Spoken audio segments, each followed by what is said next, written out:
네, 할렐루야. 네, 오늘 10월 10일입니다. 복된 주일, 또 교회 또 영상으로 함께 예배하는 모든 분들 위해 또 함께 하나님의 은혜가 함께 하시기를 원합니다. 우리 서로 인사하겠습니다. 한 주간도 수고하셨습니다. 만나서 반갑습니다. 네, 가정에서 또 예배 드리는 분들도 축복합니다. 우리 한번 앞으로 손을 이렇게 한번 내밀어 보겠습니다. 그리고 하나님 앞에 이러한 간구를 한번 따라서 해주시기 바랍니다. 하나님이여, 오늘도 내게 은혜를 주옵소서. 다시 한번요. 하나님이여, 오늘 내게 말씀의 은혜를 주옵소서. 예, 손을 내리시기 바랍니다. 영국에서 한 번은 비교 종교 학회가 열렸습니다. 그러다가 어떤 토론을 하게 되었냐면, 우리 기독교가 다른 종교에 비해서 가장 독특한 점, 다른 종교에는 없는 독특한 점이 무엇인가 토론을 하게 되었습니다. 한 학자가 일어나서 얘기합니다. 우리 기독교는 성육신의 종교입니다. 그러자 어떤 다른 학자들이 반발하고 나섰습니다. 다른 종교도 신이 인간이 되어서 오는 종교도 있다라고 얘기했습니다. 또 다른 학자가 이야기를 합니다. 우리 기독교는 부활의 종교이다. 그래서 부활입니다 라고 얘기했더니 또 다른 학자들이 말하기를 다른 종교도 보면 죽었다가 사람이 환생해서 다시 사는 그런 경우들도 존재한다라고 얘기를 했습니다. 전 그렇게 계속 의논이 되다가 그 유명한 C.S. 루이스가 자리에서 일어나서 이렇게 얘기합니다. It's grace. 바로 은혜입니다 라고 얘기를 합니다. 그러자 사람들이 여기저기서 앞과는 달리 맞다, 우리 기독교의 종교는 바로 은혜의 종교이다 라고 말을 모으고 의논을 했다고 합니다. 그렇습니다. 우리 기독교는 은혜의 종교입니다. 하나님의 은혜로 우리는 구원받은 사람들인 줄 믿습니다. 그래서 제가 좀 이따 묻겠습니다. 기독교는 은혜의 종교다. 두 번째, 그 다음에 기독교에 포함된 기독교인들은, 그리스도인들은 누구냐? 하나님의 은혜를 받은 사람들이다. 이렇게 말을 할 수가 있죠. 그렇다면 우리들이, 그리스도인들이 다니는 교회는 뭘까요? 교회는 하나님의 은혜를 받은 사람들이 모이는 곳이죠. 모임이죠. 그럼 우리의 성도의 삶, 우리 제자의 삶은 어떤 삶일까요? 하나님의 은혜로 살아가는 삶이어야 된다는 거예요. 묻습니다. 기독교는 뭐라고요? 은혜의 종교다. 그러면 그 기독교에 포함된 그리스도인들은 어떤 사람이라고요? 하나님의 은혜를 받은 사람들이다. 그럼 그 사람들이 모인 곳은 바로 교회는요? 하나님의 은혜를 받은 사람들의 모임이다. 우리 성도의 삶은요? 하나님의 은혜로 살아가는 것이다. 대답이 신통치가 않습니다. 자, 다시 한번요. 기독교는 무슨 종교다? 은혜의 종교다. 그러면 기독교에 포함된 우리 그리스도인들은 어떤 사람이다? 그렇죠. 좀 목소리가 커져서 마음에 듭니다. 그러면은 그 사람들이 이렇게 모이는 이 교회는 뭐예요? 그렇죠. 그러면 네 번째로 우리 성도들의 삶은 무엇으로 사는 삶이어야 돼요? 하나님의 은혜로 사는 삶이 돼야 된다라고 정의할 수가 있습니다. 오늘의 주제는 은혜입니다. 10절까지 하려다가 준비하다 보니까 1절과 2절로 충분하더라고요. 그래서 오늘은 1절과 2절 유명한 말씀 가지고 나누고자 합니다. 은혜는 우리가 교회 생활을 하면서 가장 많이 듣는 단어 가운데 하나입니다. 제가 오늘도 은혜라는 말을 얼마나 많이 했습니까? 우리 은혜 받읍시다. 오늘 은혜 많이 받으세요. 하나님이 내게 은혜를 주옵소서. 그래서 집에 가서 얘기하죠. 야, 오늘 참 은혜스러웠어. 자녀에게 확인차 묻습니다. 오늘 은혜 받았니? 여보, 오늘 은혜 받았어? 오늘 말씀에 은혜 받았어? 이렇게 묻죠. 그러니까 내가 받은 은혜 너도 받았니? 라고 묻는 것이죠. 나오면서 또 말합니다. 목사님, 은혜 많이 받았습니다.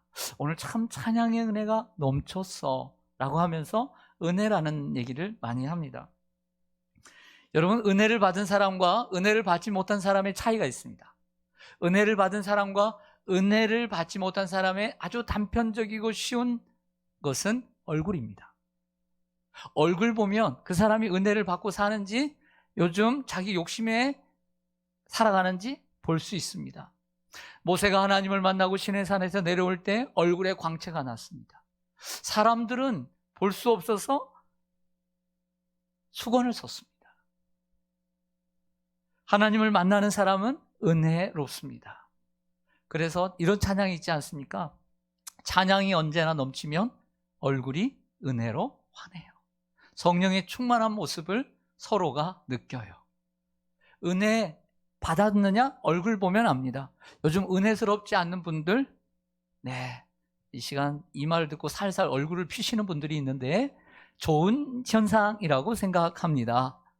여러분들 집에 아무리 장로님, 집사님, 목사님하고 같이 살아가고 있는데 그놈의 남편이 맨날 짜증만 내. 만약 그렇다고 한다면 자기의 욕심에 늘 눌려 살아. 연약하지만 항상 그렇다고 한다면 기도원에 좀 보내야 돼요. 그리고 3일 금식도 시키고 그래야 되지 않겠어요? 그런데 문제는 3일 금식하고 일주일 금식하고 내려와서는 일주일, 한 달 정도는, 길게 가면 한 달 정도 약발이 맥혀. 그런데 한 달 지나고 나면 그런 장로님, 그런 목사님, 그런 집사님도 얼굴이 원상태로 또 돌아와. 그러면 얼굴이 펴지지 않을 때마다 기도원 가야 될까요? 금식해야 될까요? 필요하죠. 많이 아플 때는 병원을 가야 돼요. 그러나 우린 교회가 있잖아요. 그렇게 갔다 와서 저 사람 어디 좀 갔다 왔구만, 은혜 좀 받았구만, 그런 얘기 듣고 싶으세요? 항상 은혜 충만하기를 원하세요? 어떤 사람이 돼야 되겠어요? 항상 은혜스러운 사람. 그러면 하나님의 집인 교회에 나와 항상 은혜 받고 성령 충만하여 얼굴이 펴지기를 주님의 이름으로 간절히 축원합니다. 그렇게 살아야죠. 힘들면 그때만 기도원 올라가서 반짝. 그래서 일주일 동안은 천국이더니 일주일 지나서는 지옥이야. 그런 삶을 살면 안 되잖아요. 항상 성령 충만할 수 있도록 새벽에 기도하고 시간마다 기도하고 은혜 받고 기도하고, 그래야 하나님 우리를 터치해 주시고 만져주셔야 그게 은혜죠. 할렐루야. 단편적으로는 그렇지만 실질적으로는 은혜 받은 사람과 은혜 받지 못한 사람의 차이는 이것입니다. 은혜 받은 것을 아는 것입니다. 내가 은혜를 받았다, 이걸 아는 사람이 은혜 받은 사람이에요. 근데 은혜 못 받은 사람은 은혜를 줬는지 안 줬는지, 왔는지도 왔다 갔는지도 몰라요. 그래서 왔을 수도 있는데 몰라. 제대로 은혜를 못 받은 거예요. 교회를 가니까 무슨 얘기를 제일 많이 해요? 여러분 처음 신앙생활 할 때 은혜 받아라고 그러고, 은혜가 뭐야? 경상도 사람들은 언혜라고 그래요. 언혜라고. 발음이 안 돼가지고 언혜. 은혜든 언혜든 다 받아야 될 줄로 믿습니다. 예수를 믿기 전에는 몰랐는데 은혜를 받으라고 그래요. 은혜가 뭔가. 그러다가 은혜를 받는 그 순간부터 나도 은혜 받았어, 이렇게 되는 거예요. 은혜를 받아야 제대로 된 성도가 되는 거죠. 세상살이는 어떤 살이었어요? 늘 자기가 수고한 만큼만, 노력한 만큼만 얻었거든요. 공짜라는 게 있는 줄 몰랐어요. 그런데 하나님을 믿고 보니까 은혜가 있더라는 거예요. 여러분, 은혜의 정의가 뭡니까? 거저 주시는 선물입니다. 자신의 수고와 노력 없이 얻게 되는 것을 은혜라고 합니다. 받을 자격이 없는데 주어지는 것이 은혜입니다. 예수를 믿기 전에는 항상 자기의 수고와 땀으로만 살았어요. 그런데 예수를 믿은 후에는 수고와 땀이 사라진 건 아니지만 그 위에 하나님의 은혜가 넘치는 것을 깨닫고 살아가는 사람이 은혜의 사람인 줄로 믿습니다. 자신의 힘으로만은 안 되고 하나님이 도와주셔야 돼요. 그래서 하나님의 은혜를 아는 사람은 3시간, 4시간 공부하는 학생이지만 그래도 이렇게 기도합니다. 하나님, 제가 오늘 열심히 3시간, 4시간, 1시간, 2시간 자고 오늘 시험 보지만 하나님이 은혜 주셔야 합니다. 이렇게 기도하는 학생이 믿음의 학생인 거예요. 할렐루야. 자기가 공부한 것만 믿고 자기 머리만 믿고 살아가는 사람은 은혜의 사람이 아닌 거예요. 왜? 하나님의 은혜 없이는 어떠한 지식도 어떠한 똑똑함도 아무것도 아니라는 것을 깨달았기 때문인 것이죠. 사랑하는 여러분, 은혜는 자격 없는 자에게 주어지는 거예요. 그런데 자격 없는 자에게 주어졌을 때 그 은혜를 받고 난 다음에 내가 정말 은혜를 받았음에도 불구하고 나는 정말 자격이 없어 라고 생각하는 사람이 정말 은혜를 받을 만한 자격이 있는 거예요. 목사가 되었어요, 장로가 되었어요, 집사가 되었어요, 하나님의 축복을 받았어요. 그런데 그 축복과 은혜를 받고 직분을 받고, 그래 내가 처음에는 받을 자격이 없었는데 지나가 보니까 내가 그래 남들보다 잘하지, 내가 그래도 성실하지, 내가 받을 자격이 있어서 하나님 주신 거야. 그 사람 받을 자격이 없는 거예요. 은혜를 받고 난 후에도 나는 여전히 받을 자격이 없는데 하나님이 주셨다라고 생각하는 사람이 정말 하나님의 은혜를 받을 만한 자격이 있는 거예요. 우리가 받은 은혜 가운데 가장 기본적이고 중요한 은혜가 있습니다. 그것은 구원의 은혜입니다. 따라서 하겠습니다. 구원의 은혜. 여러분들, 구원의 은혜는, 이 구원이라는 은혜는, 거저 주시는 하나님의 선물은 이 세상의 어떤 것으로도 얻을 수가 있어요, 없어요? 어떤 사람이 지식이 많아요, 박박사예요. 그런데 그 똑똑함으로 많은 책을 읽었고 많은 책을 폈어도 그것으로 구원 얻을 수 있는 게 아니에요. 수백조 원의 돈을 가진 사람이 제일 부자랍니다. 수백조 원. 자, 그 많은 돈을 가지고 구원을 살 수 있나요? 정말 멋진 육체를 가지고 있습니다. 그리고 아름다운 미모로 구원 얻을 수 있습니까? 사람들에게 잠깐 자랑이 될 수 있고 인기를 끌 수 있지만 구원은 살 수 없는 거예요. 여러분, 착한 일을 많이 합니다. 선행을 많이 하고 그 사람 정말 착해. 그래서 구원을 받을 수 있습니까? 없습니다. 왜냐하면 구원은 오직 믿음으로 하나님께서 은혜로 우리에게 주신 선물이기 때문입니다. 그래서 에베소서 2장 8절 같이 읽겠습니다. 시작. 너희는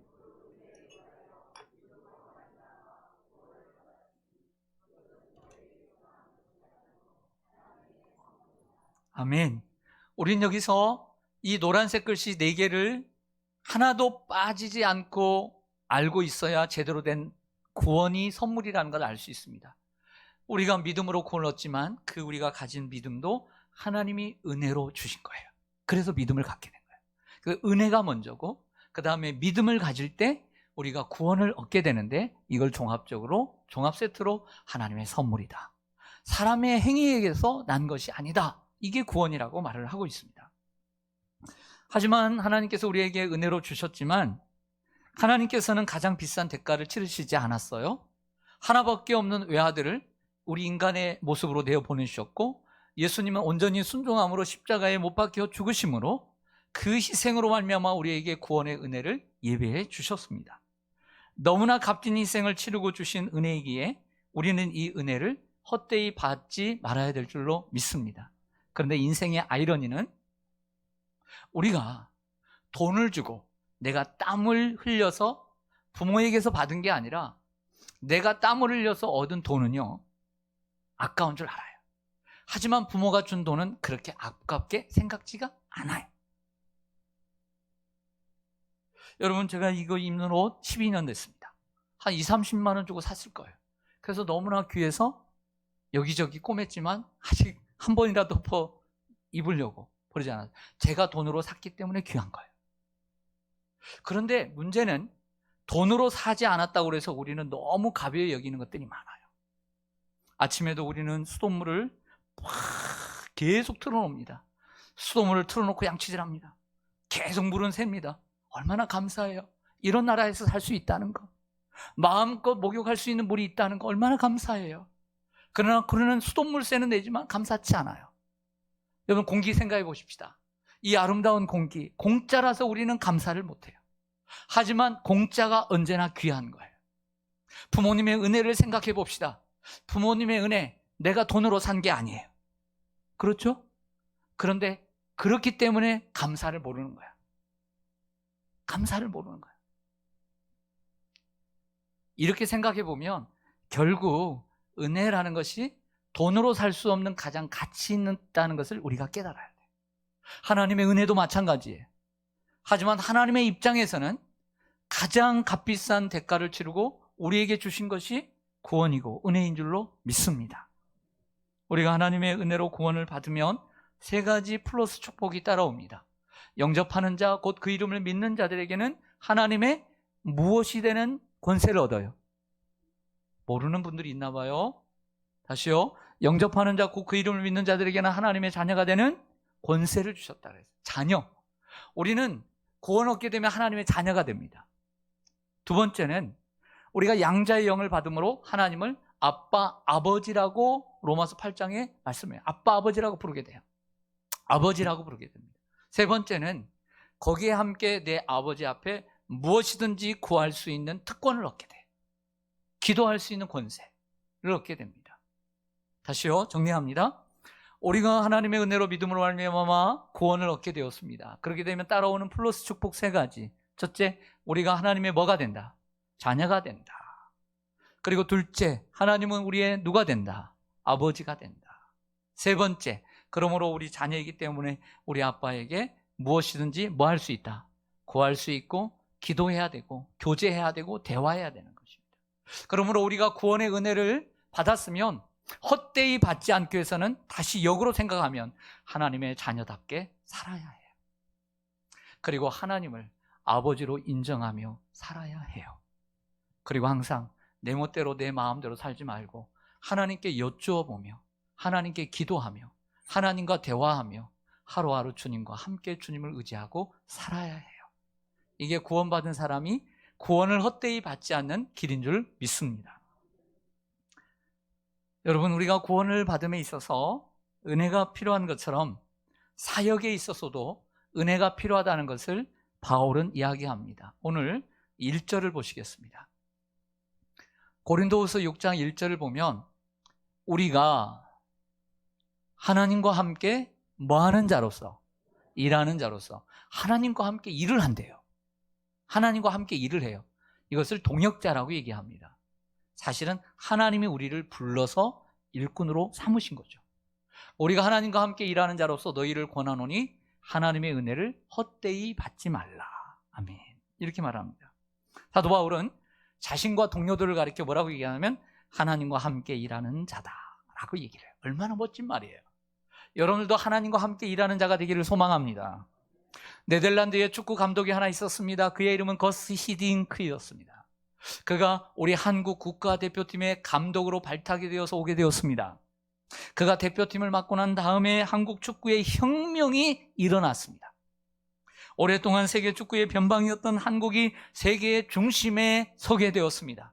2002년 월드컵을 계기로 예선을 거쳐 폴란드를 이기고 미국과 무승부, 그 다음에 세 번째 누구랑 만났죠? 포르투갈 피구하고 같이 만나가지고 이기지 않았습니까? 이탈리아도 이기고 스페인도 이기고, 그래서 16강, 8강, 4강에 올랐습니다.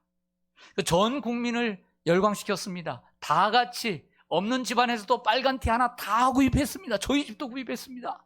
붉은 악마가 되었습니다. 이렇게 얘기했습니다. 별표 꿈은 이루어진다. 대한민국 하면서 온 세계가 열광의 도가니였습니다. 지금 20살짜리는 모릅니다.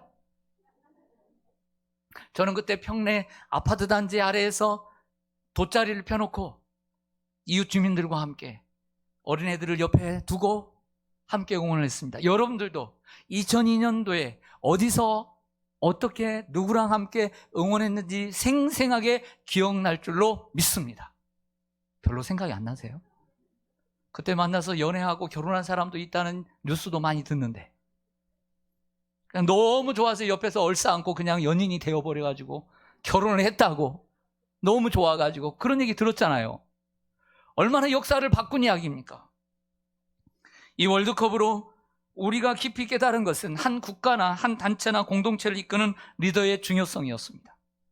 거스 히딩크라는 이름은 한국 축구사의 길이 남을 이름이 되었어요. 그리고 그때 이 거스 히딩크의 눈에 들어 섭외된 스카웃된 선수들, 거스 히딩크와 함께 일하는 자들은 영광스러운 이름이 되었고 20년이 지났는데도 지금의 우리의 브라운 관 앞에서도 전 국민의 사랑을 받고 있는 사람들이 되었어요. 오늘 본문을 보면 바울은 하나님과 함께 일하는 자라고 얘기합니다. 그는 하나님 앞에 선택을 받았고 그리고 하나님과 함께 동역자가 되었습니다. 우리 하나님은 어떤 분이십니까? 거스 히딩크와 비교할 수 없는 분이십니다. 온 천지와 만물을 말씀으로 지으시고 온 세상을 주관하시며 섭리하시는 전지전능하신 하나님이십니다. 거스 히든코와 함께 일하는 한국 축구가 무명에서 세계적인 축구가 되었습니다. 그렇다면 우리가 함께 하나님과 함께 일하는 자가 된다면 우리가 받을 영광은 얼마나 크겠습니까? 우리가 잘나서 이렇게 되었습니까? 하나님 우리를 선택해 주셔서 주님의 거룩하고 영광스러운 교회 일꾼이 된 줄 믿습니다. 성경에 보면 무명한 자들이 하나님의 선택을 받아 하나님과 함께 일하는 자가 되었을 때 그들이 영광을 받은 역사가 성경에 있어요. 이런 주인공들이 여러분들 되시길 바랍니다. 우리는 하나님과 함께 일하는 자들입니다. 그 동역자를, 일하는 자들을 4절에서는 바울을 다른 말로 표현합니다. 하나님의 일꾼이다. 하나님의 일꾼. 우리는 하나님의 일꾼입니다. 일꾼이 뭐 해야 됩니까? 일해야 합니다. 하나님께서 저와 여러분을 충성되게 여겨 직분을 맡기셨습니다. 진짜 충성되어서 맡긴 게 아니에요. 충성되게 여겨주셨어요. 하나님이. 너 잘 될 거다. 너 잘할 거야. 믿고 맡겨주셨어요. 우리가 충성해서 그런 게 아니에요. 충성되게 여겨 맡겨주신 거예요. 그러므로 우리가 받은 하나님의 은혜를 헛되이 받지 않게 해서는 충성스러운 일꾼이 돼야 돼요. 할렐루야. 목사는 늘 생각합니다. 목사가 됐으니 목사다운 목사가 되고 그 역할을 잘 감당하는 충성스러운 목사가 돼야지. 우리 장로님들도 그러지 않아요? 장로님들 그저 된 게 아니잖아요. 하나님의 은혜를 주셨으면 장로다운 장로가 돼야지. 그런 생각하지 않아요? 이번에 권사님들 이번에 재작년 12월 7일 날 권사 직분을 받았습니다. 코로나 때문에 열심히 못하는데 그런 생각 들지 않으세요? 아이고 권사가 됐는데 충성을 해야 되는데. 늘 마음에 아쉬움이 남잖아요. 우리가 하나님의 직분을 받았으면 충성스러운 일꾼이 되는 것이 결국 하나님의 은혜를 헛되이 받지 않는 거잖아요. 또 하나는 자신의 지식과 자신의 힘으로 주의 일을 하는 것이 아니라 하나님의 은혜로 감당할 때 하나님의 은혜를 헛되이 받지 않는 것입니다. 자, 성경의 예화를 들게요. 사사시대에, 마지막 사사시대에 이스라엘 백성들이 주변 나라들처럼 왕을 세워달라고 하나님께 하소연을 합니다. 그러자 마지막 사사였던 사무엘을 통해 기스의 아들인 사울에게 가서 기름을 부어 초대 왕이라는 이름을 주게 됩니다. 사울은 유다 지파도 아니고 가장 작디 작은 베냐민 지파 사람이었습니다. 처음에 사울은 그래서 하나님의 은혜로 왕이 된 거죠. 처음에는 신실했습니다. 자신의 힘을 의지하지 않고 오직 하나님을 의지하며 얼마나 하나님을 기쁘시게 하는 일꾼이었는지 몰라요. 그런데 시간이 가면서 자신의 자리와 자신의 그 권세와 그 자리를 지키기 위해서 자신의 힘과 사람들의 힘과 인간적인 수단과 방법을 가리지 않고 자신의 자리를 지켜가려고 안간힘을 쓰게 되죠. 하지만 그가 놓친 게 있었어요. 그가 그렇게 악을 쓰며 이를 갈며 자기 그 자리와 권세를 지키려고 했던 그 자리, 하나님이 주셨다는 것, 그리고 그것 또한 하나님이 지켜주신다는 것을 잊고 살았던 거죠. 그래서 어떻게 됐습니까? 결국에는 그 왕위를 이새의 아들 다윗에게 물려주었습니다. 역대기 기자는 이 사울의 인생을, 죽음을 이렇게 표현합니다. 사울이 죽은 것은 여호와께 범죄하였기 때문이라. 그가 여호와의 말씀을 지키지 아니하고 또 신접한 점치는 여인에게 가르치기를 청하고 여호와께 묻지, 기도하지, 간구하지 않았기 때문에 여호와께서 그를 죽이시고 그 나라를 이새의 아들 다윗에게 넘겨주셨더라. 이렇게 기록해요. 사울은 하나님의 은혜를 구하지 않고 자신의 힘과 사람의 힘을 의지하여 살다가 죽었습니다. 아니, 하나님께서 그를 죽이셨다고까지 성경은 기록합니다. 그렇죠? 하나님이 그를 죽이셨다. 그리고 이새의 아들 다윗에게 왕위를 넘겨주셨습니다. 다윗 얘기를 하죠. 다윗은 어린 목동이었습니다. 블레셋 장군 골리앗도 죽이긴 했지만 기름 부음을 받고 왕이 되었지만 정식으로 왕이 되기까지는 10여 년 동안 험난한 길을 걸어야만 했습니다. 하지만 그 와중에도 그는 하나님의 은혜를 의지하고 하나님을 의지하고 살았습니다. 자신의 힘으로 왕위에 오르려고 하지 않았습니다. 사울을 죽일 수 있는 기회가 있었지만 죽이지 않았습니다. 하나님의 은혜를 붙들었습니다. 왕이 되었습니다. 다윗의 아들인 솔로몬이 왕이 되었습니다. 역시 하나님은 겸손한 자에게 은혜를 주십니다. 그래서 초창기에 솔로몬이 왕이 되고 난 다음에 자신을 어린아이로 여기고 겸손하게 하나님의 은혜를 구하죠. 그래서 기본 산당에서 올라가 1000번째 예물을 하나님 앞에 드릴 때에 한밤중에 하나님께서 그에게 나타나 말씀하십니다. 솔로몬아, 내가 네게 무엇을 줄까? 곧바로 하나님 지혜를 주세요 이렇게 말하지 않았습니다. 우리가 성경을 읽는 사람이라면 아주 중요한 대목, 아주 중요한 본문이 거기에 숨어 있습니다. 열왕기상 3장 8절입니다. 내가 내게 무엇을 줄고 난 다음에 솔로몬의 이야기입니다. 솔로몬이 이르되 주의 종 내 아버지 다윗이 성실과 공의와 정직한 마음으로 주와 함께 주 앞에서 행함으로 주께서 그에게 큰 은혜를 베푸셨고 주께서 또 그를 위하여 이 큰 은혜를 항상 주사 오늘과 같이 그의 자리에 앉을 아들을 그에게 주셨나이다. 기가 찬 얘기예요. 아들이 아버지의 인생을 평가하는 대목이에요. 여러분, 여러분들의 자녀가, 여러분들의 손주가 여러분들의 믿음을 어떻게 인생을 평가하기를 원하십니까? 우리에게 이런 소망을 갖기를 원합니다. 하나님, 우리의 자녀들이 나를 평가할 때, 아빠 엄마를 평가할 때 우리 아빠는 하나님 앞에 정직하고 성실하고 그리고 순수한 마음으로 주님을 섬겼습니다.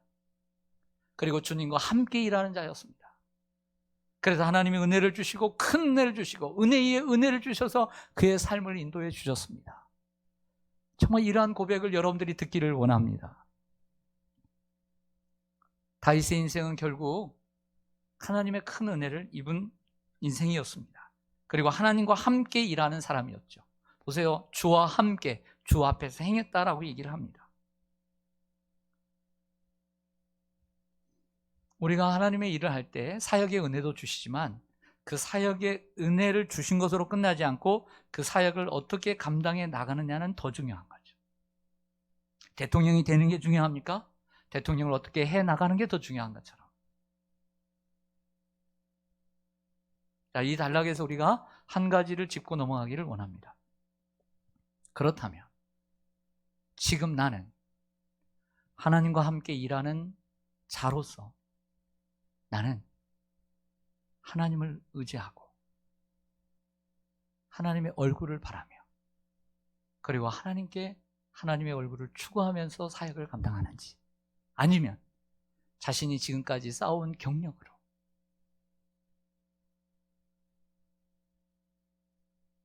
자신의 지혜로 세상의 지혜로 그 일을 감당하고 있지는 않은지 돌아보기를 원합니다. 우리가 사울의 길을 걸어가면 하나님과 멀어져요. 다윗의 길을 걸어가야 되지 않겠습니까? 그러기 위해서는 우리가 어떻게 해야 합니까? 하나님의 얼굴을 구해야 합니다. 하나님을 간절히 추구해야 합니다. 하나님 앞에 나아가야 합니다. 하나님 앞에 기도해야 합니다. 하나님을 붙들어야 합니다. 하나님 앞에 항복해야 합니다. 하나님 앞에 더더욱 전적으로 헌신해야 합니다. 구약의 사울은 은혜를 잃어버리고 살았지만 신약의 사울은 그렇지 않았던 것 같습니다. 고린도전서 15장 10절을 보면요, 사도 바울이 그러나 내가 나 된 것은 하나님의 은혜로 된 것이니 내게 주신 은혜가 헛되지 아니하여 내가 모든 사도보다 더 많이 수고하였으나 내가 한 것이 아니요 오직 나와 함께 하신 하나님의 은혜로다. 삼중 은혜를 얘기합니다. 내가 나 된 것이 하나님의 은혜고, 이 얘기 똑같이 하잖아요. 하나님의 은혜가 헛되지 아니하여.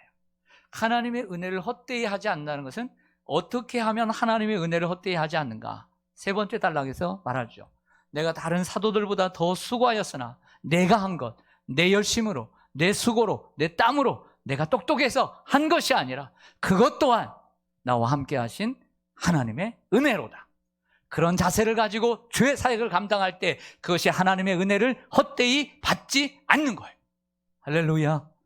교만하면 끝나는 거죠. 그래서 사역의 은혜도 구약의 사울처럼 걸어가지 말고 신약의 바울이 된 사울처럼 걸어가야 돼요.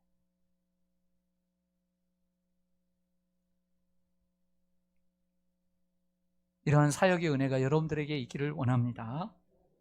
세 번째로 고린도후서 6장 2절을 보면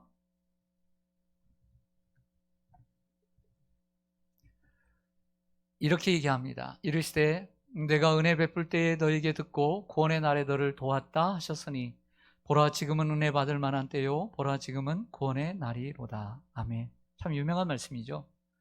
그래서 이 문장을 설명할게요. 두 번째 줄, 세 번째 줄 작은 따옴표가 되어 있는 이 부분이 있습니다. 내가 은혜 베풀 때에 너에게 듣고 구원의 날에 너를 도왔다. 이 말씀은 구약의 이사야 49장 8절의 말씀을 인용한 것입니다. 여기에 나라고 되어 있는 1인칭 내가 했을 때 나는 주어는 하나님입니다.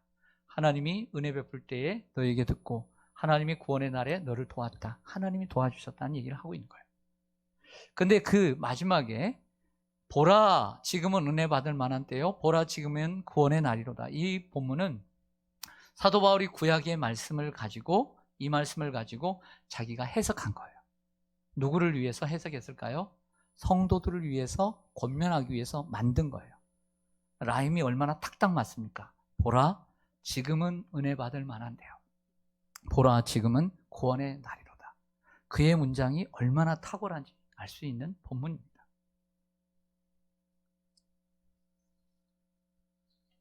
저는 이런 생각을 합니다. 바울은 이 본문 2절 말씀을 하면서 고린도 교회 성도들에게 하고 싶은 말이 있기 때문에 이야기를 했다고 봐요. 그건 뭐냐? 오늘 이제 말씀드릴 것은 뭐냐면 가장 중요한 거 지금이에요. 지금. 따라서 하겠습니다. 지금. 오늘. 지금이 중요해요. 지금 은혜를 사모해야 하고 지금 구원을 받아야 합니다. 그런데 사람들은 지금 받으려고 해요? 다음에 받으려고 해요? 일반적으로. 여러분들 말고. 네? 보통 우리들의 마음속에 육적인 마음은 언제 받으려고 해요? 코로나 다음에 받으려고 하죠. 위기가 넘으면, 지금 힘든 일 넘으면, 건강해지면, 이 문제가 해결되면 아니죠. 힘든 때가 은혜의 시기죠. 위기의 때가 은혜의 시기죠. 할렐루야. 환난이 축복의 때죠. 할렐루야. 근데 사람들은 자꾸 미루죠. 내일로, 다음으로, 다음에. 오늘 금요기도에 좀 가자. 다음에 가자. 인간적인 생각으로 계속 얘기하는 거예요. 지금 은혜를 받아야죠. 그러나 성령의 생각 그러지 말고 지금 가야지. 졸립더라도 소파에 누워있지 말고 일어나. 성령의 음성을 듣고 순종하여 나가야죠. 지금 은혜 받아야죠. 내 영혼이 죽어가고 풀이 죽어가는 것보다 내 영혼이 살아나는 것이 중요하니까. 코로나19라 은혜는 코로나 끝나고 받아야지 라고 생각하는 것은 참 어리석은 것입니다. 왜냐하면 그때까지 기다리면 믿음이 바닥나고 마기 때문이죠. 특별히 영상으로 예배를 드리는 분들에게 권면합니다. 정신을 바짝 차리고 예배를 드리십시오. 그리고 일주일 한 번으로 예배 드리지 말고 수시로 하나님의 은혜의 보좌 앞에 나오십시오. 영상으로라도. 은혜는 지금 받아야 하고 구원도 지금 받아야 할 줄로 믿습니다. 1973년 헐리우드에서 나온 유명한 영화가 있습니다. 전 세계를 깜짝 놀라게 했던 유명한 영화 빠삐용이라는 영화를 소개하고자 합니다. 빠삐용이라는 별명을 가진 탈옥수에 관한 영화입니다. 억울한 살인죄를 뒤집어 쓰고 감옥에 갇혔던 그가 수없이 탈옥을 시도합니다. 그러나 그럴 때마다 잡혀 돌아오고 고생을 합니다. 결국 나중에는 상어떼들이 모여있는 그 바다의 한 섬에 감방에 독방에 갇혀 있게 됩니다. 모진 고초를 겪던 빠삐용이 어느 날 비몽사몽간에 환상을 보게 됩니다. 끝이 없는 사막을 혼자 걸어가고 있는데 재판관들의 옷을 입은 사람들이 옵니다. 그들에게 얘기합니다. 자신은 이곳에 올 만한 죄를 지은 적이 없습니다. 나는 이렇게 얘기합니다. 나는 죄가 없습니다. 항변을 합니다. 하지만 재판관들은 빠삐용에게 그가 비록 사람을 죽인 죄는 없을지라도 인생을 허비한 죄는 있다라고 얘기를 합니다. 그 말을 들은 빠삐용은 힘없이 돌아서며 이런 얘기를 합니다. 나는 죄인입니다. 정말 가장 중요한 본문 대목이라고 생각해요. 사람을 죽인 죄는 없어도 인생을 허비한 것이 죄다라는 거죠. 그리고 그 일 후에 빠삐용은 마지막으로 탈출을 시도하고 성공하게 됩니다. 그리고 그가 나가서 인생을 허비하지 않고 가치 있고 의미 있는 인생을 살았다는 영화입니다. 성도 여러분, 사람을 죽인 죄는 없을지라도 인생을 허비한 것이 죄라면 하나님이 내게 주신 은혜를 가비어 여기고 헛되이 여겼다면 그것 또한 큰 죄가 아닐까요? 그러므로 우리는 항상 하나님이 내게 주신 은혜를 무엇으로 보답할까 하면서 생각하며 사는 것이죠. 고린도 후서에는 다른 서신서들과 비교할 때 당연히 은혜라는 단어가 많이 있습니다. 16번이나 등장을 하는데요. 성경 가운데 가장 은혜라는 단어가 가장 많이 등장하는 성경책은 시편입니다. 48번 등장합니다. 제가 그 48번 등장하는 절들을 다 읽어보면서 느낀 부분이 있습니다. 어느 때에 하나님의 이 은혜를 아는 단어를 가장 많이 사용했을까? 그 중에 30번이 이겁니다. 하나님이여 내게 은혜를 베푸소서. 이 내용이 30번입니다. 그 걸출한 믿음의 인물들이 뭐가 아쉬워서 하나님의 은혜를 구할까? 믿음이 있기 때문이죠. 삶을 살아가는 것은 자신의 힘과 지식으로 자신의 경험으로 사는 것이 아니라 하나님의 은혜로 산다는 것을 알았기에 그들은 늘 어느 때든지 하나님의 은혜를 구했던 것입니다. 우리도 살다 보면 평탄할 때도 있지만 우리의 육체적인 아픔을, 질병을 맞을 때가 있습니다. 때로는 우리의 자녀들이 아파할 때가 있고 자녀들이 문제가 생길 수 있어요. 우리 젊은이들은 진로의 문제, 취업의 문제 앞에서 고민할 수가 있습니다. 어떤 이들은 사업을 할 때 사업의 물질의 문제가 얼마나 곤혹스럽습니까? 어떤 사람은 인간관계가 꼬여서 그 사람 때문에 잠을 자지 못하고 아파할 수도 있습니다. 여러 가지 삶의 문제 가운데 우리는 하나님의 은혜를 구해야 될 줄 믿습니다.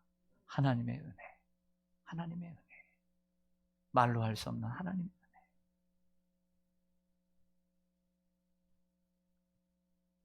우리가 믿는 하나님은 은혜가 풍성한 하나님이십니다. 은혜로 구원하시고 은혜를 주셔서 일하게 하시는 은혜의 하나님이십니다. 은혜를 잊어버린 사람은 사울처럼 하나님에게서 멀어지게 됩니다. 하나님도 그 사람을 멀리 하십니다. 항상 하나님의 은혜를 기억하고, 이거 기억하십시오. 어제의 은혜도 아닙니다. 내일의 은혜도 아닙니다. 미래의 은혜도 아닙니다. 바로 지금 은혜를 받도록 노력해야 합니다. 할렐루야. 항상 내일로, 항상 다음으로. 그 사람 은혜 받은 거 봤습니까? 그 사람 은혜가 임하던가요? 하나님은 은혜의 하나님이에요. 오는 자에게 은혜를 주세요. 우리가 구하지 않기 때문에 은혜를 못 받은 거예요. 우리가 사모하지 않았기 때문에 받는 거예요. 못 받는 거예요. 우리가 열정이 없어서 못 받는 거예요. 간절하지 못하기 때문에 못 받는 거예요. 하나님의 은혜는 풍성한 은혜입니다. 그러므로 하나님 앞에 나아가면 은혜를 받게 될 줄로 믿습니다.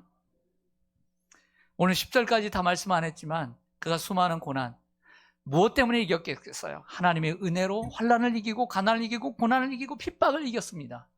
마지막 10절의 말처럼 아무것도 없는 자 같으나 모든 것을 가진 자로 살았습니다. 무엇 때문에? 은혜 때문에. 하나님의 은혜가 없으면요, 집에 냉장고가 3대, 4대, 세탁기, TV, 컴퓨터, 안마 의자부터 다 있어도 없는 사람이에요. 그러나 좀 없어도 아무것도 없는 자 같으나 모든 것을 가진 자로다. 왜 10절에 이렇게 말하고 있느냐? 하나님의 은혜가 충만하니까 그런 삶을 사는 거예요. 할렐루야. 때때로 우리에게 은혜가 없어서, 이 목사도 은혜가 없어서 짜증을 많이 낼 때 자신에게, 야, 너 왜 이렇게 은혜가 없냐? 이럴 때가 있어요. 은혜를 구하죠. 내 육신의 생각을 내려놓으려고 하죠. 왜? 인간이니까, 연약하니까 그럴 때 있잖아요. 은혜가 부족해서 그래요. 은혜가. 하나님의 은혜가 넘쳐야 돼요. 그래야 아무것도 없는 자 같으나 모든 것을 가진 자로 내게 능력 주시는 자 안에서 모든 것을 감당하는 이러한 은혜의 사람이 되시기를 주님의 이름으로 간절히 축원합니다. 아멘. 기도하겠습니다.